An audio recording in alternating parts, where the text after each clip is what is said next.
FeatureCAM 2013 R2 has a new stock model engagement functionality. This aims to reduce tool wear and improve surface finish by eliminating excessive tool engagement and limiting the amount of maximum cut depth into unmachined stock. The functionality will also reduce air cutting by automatically removing toolpath segments that machine very little or no material. In this example, we have a mould part, and I've already got a number of pre-created toolpaths. Here you can see we've got an initial Z-level roughing operation, and then 4 finishing operations which we're going to use in association with the stock model. Let's go ahead and just turn off these 4 toolpaths. Just play the simulation of the Z-level rough, just so I get my material condition for simulation. I'm going to use the single step option, and I'm going to use the option just to increment the simulation tool color. I'm going to do this twice just so I get a yellow tool and I can machine this material away.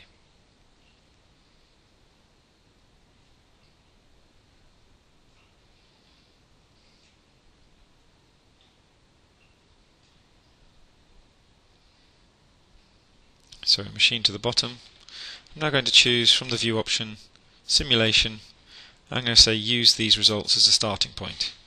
That way when I do further 3D simulation I can simply start from that machined stock state. So the first one we have is a Z-level finishing operation, and in this case if I go to the Z-level into the stock area, this is just using our default stock dimensions. I've just reduced the overcut down to 0. If I go ahead and play a centerline simulation for this toolpath, we get a toolpath that looks something like this, and I can see in the case of the shape of this component the toolpath has followed along quite nicely. However, if we compare this to the stock condition, so in this case you can see I've got 2 stock models. I'm going to check the first stock model, so this is the stock condition of the first roughing operation. We can see rather large cusps left by that previous tool. So we're plunging the tool quite deeply into this stock material as we make our way around the component. To avoid this, we can use the stock engagement option.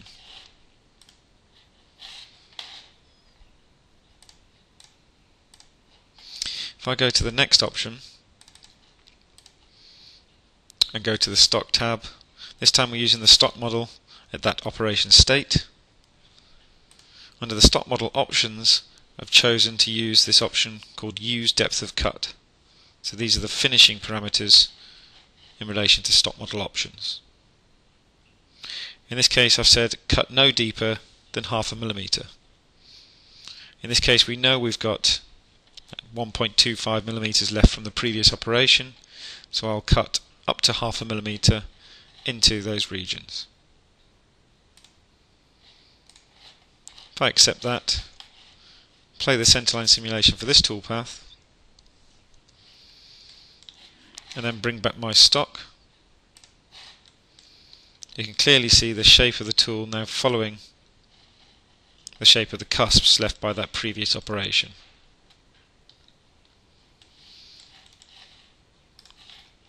If we were to play the 2 operations side by side, so in this case I'm going to choose the previous operation into my 3D simulation and play, you can see the deep cuts, especially in this region here where we've got this star-shaped cutout. If I do this with the depth of cut selected and again replay that 3D simulation, you can see we're taking a lot shallower cuts as we make our way down the component. This is going to protect the tool and prevent it from plunging deep into any regions of deep stock material.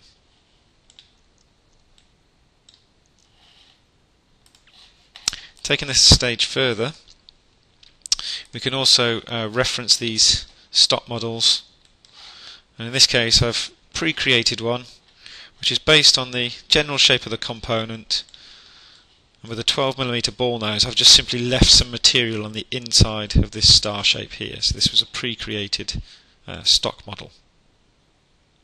So if I go ahead and look at this next operation, so into the Z level, into the stock tab, so we're referencing that stock model, but we're just simply passing the Z level operation all over the component. If you look at the stock model options, nothing is checked in this case. If I go ahead and play the centerline simulation, you can see I get a toolpath all over the component. But in this case I know the majority of the material has gone from the outside of the component. It's just simply this pocket region that's left with stock material. We can solve this by using the machine stock only option. If I go back into that stock tab, into the stock model options, I've now got the option machine stock only.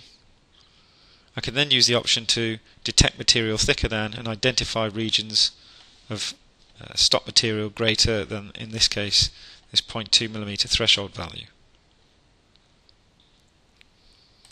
Again, if I accept that, play my centerline simulation, you can see it's found those corner regions and created my segments like so.